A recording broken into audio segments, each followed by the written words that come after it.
All right, so now let's tackle what exactly is HTML and how do we use it to structure our websites. So no matter what you use as your browser, it could be Chrome, it could be Safari or Firefox, they all have a single purpose, and that's to interpret your files, such as your HTML files, your CSS files, your JavaScript files, into a website that should be displayed. For example, we've got a little bit of HTML code here that says that our website should have a title called Hello, and in the body, there should be a heading that says Hello World. So if we pass that code into our browser, it will open it and display it like so, with the title of the website usually on the tab bar, and that H1 or that big heading showing up in the body of our website. So before we dive deep into this, it's really important to remember that HTML is the foundation of all websites. So, for example, you won't see websites that are created using just a CSS file or just a JavaScript file, but you can create websites using just an HTML file. Now, it might not look great. It'll probably look like it came from the 90s, but it does enable your website to display text or various elements such as images or forms or tables, depending on how you code up the HTML file. So HTML stands for Hypertext Markup Language. And the really important part here is the word markup, because there's many markup languages. For example, you might have heard of things such as XML, Extensible Markup Language, or GML, Generalized Markup Language. And all of these languages share a common history. They're based off the markup that used to be put into manuscripts, where editors would mark up the manuscript and either specify changes to the author or specify structure and layout to the publishers. So for example, you might have the squiggly line that shows the publishers that this part should be printed in bold or this part should be printed in italics. And HTML works in much the same way. You can specify the layout and structure of your website by using HTML tags. So if you head over to your browser and go to a website called codepen.io, then we can have a look and have a play around with real live HTML. So you don't have to sign up, just head over to codepen.io and then hit create new pen. And then we're going to change the view to a format like this. So this is the live version of our website. And these are the places where we're going to put our code. So as you can see, CodePen lets you put in HTML, CSS, and JavaScript, which will together get interpreted and get shown on the left as your website. Now, as we're only working with HTML at the moment, I'm going to minimize the CSS and JavaScript sections, and I'm just going to work from the HTML section. Now, we're going to need some text to work with, or to have something which we can give structure to. If you head over to gutenberg.org/ebook/1661, you get taken to The Adventures of Sherlock Holmes by Arthur Conan Doyle. So one of my favorite books of all time. If you have a look down here, you can see that you can view the book as plain text, or you can read this book online as HTML. So this is what the plain text looks like. It has all of the text in the book, but absolutely no structure. But when we have a look at the HTML file, you can see that it has laid out the book with a structure that is more human readable. And this is what we're going to replicate using HTML. So if you go ahead and just copy this part, The Adventures of Sherlock Holmes by Sir Arthur Conan Doyle, and you copy it and place it into your pen, so in the HTML section here. Now, you can see that all of this text gets put onto the screen with absolutely no structure. And in order for this to start looking like this, we're going to start adding a little bit of HTML. So the first thing we can see is that this is the largest heading on the page. So we can make our website look like that also by adding an H1 tag into our HTML.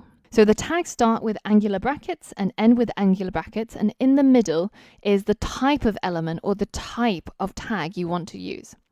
Now, it's really important that when you open tags that you should also close them, because as you can see here, I've got an open tag, but I have yet to close it, and it thinks that the entire contents of my page should be made into the largest heading possible. And that's not what I want. I only want it for this section, The Adventures of Sherlock Holmes. So in order to close the tag, it's the same angle brackets, but then I have to use a / and then write H1. So now only this part is an H1 or a large heading. Now, if we have a look at the other parts, I would say that this word by is a little bit smaller than the author name. So let's structure this as a heading also, but let's make it a subtitle. So let's make it a slightly smaller heading. And to do that, we can simply wrap this text around an H2 tag. And now we have Sir Arthur Conan Doyle as a heading, but in a smaller size and shown with less importance than the big title. So now, finally, we have this word by, and I reckon that's one size smaller than this heading. So let's go ahead and wrap this inside an H3. I hope you're starting to get the gist. The heading tags get smaller as the number goes up. So for example, if I change this to an H4, it gets even smaller, H5, smaller still, and all the way until H6, which is the smallest font size for the heading element. Now, if you keep going to H7, you'll notice that it doesn't do anything anymore.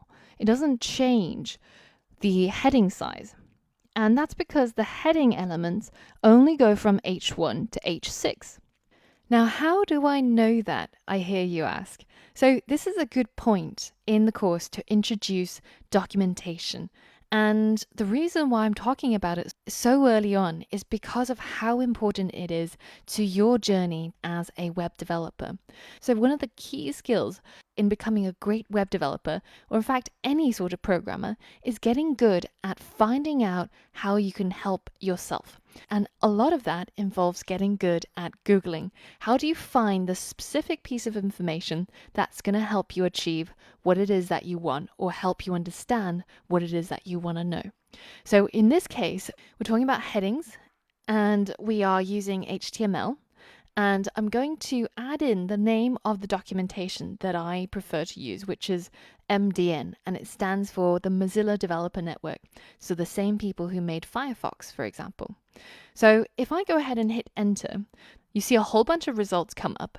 And the most relevant for us is the H1 to H6, and it talks about headings. So if we click on that, you can learn more about the heading elements used in HTML. And they even have example code snippets that show you what it would look like rendered in a browser. Now, there's a couple of sources for documentation. One is, of course, MDN. Another one is called W3 Schools. So let's see if we try W3 Schools with HTML, and we're talking about headings, right? Let's see what we get here. So HTML headings is the first result that comes up. And similarly, you've got the code examples, you've got the results, and you've got a little bit of notes that tell you how you should be using your headings. Both of these places have a lot of really useful usage notes. And it's worth reading through when you're first coming across a particular element. That way, you'll have a good foundation of knowledge when you start to build and create your own websites. So I want to show you one last resource that I quite like using, which is called devdocs.io. And this is basically a website that puts together a lot of the useful documentation in a structure that I find to be quite handy. So if we have a look inside the HTML5 tab, and we go into the elements, we can see that there's a total of 135 elements. And if you scroll down, you can see that we've got H1 through to H6. And if you click on any of these, then it brings up actually the MDN documentation. So you can see that it's similar to what we saw on MDN, but it's just structured in a very simple way, and it's very easy to follow. So that's definitely a website that's worth bookmarking. So if we head back over to our HTML file, we're going to change that back to an H3, which is an HTML tag that actually exists, as opposed to something like H9. So the next thing that we need to do in order to better replicate this website is to add some space between these lines.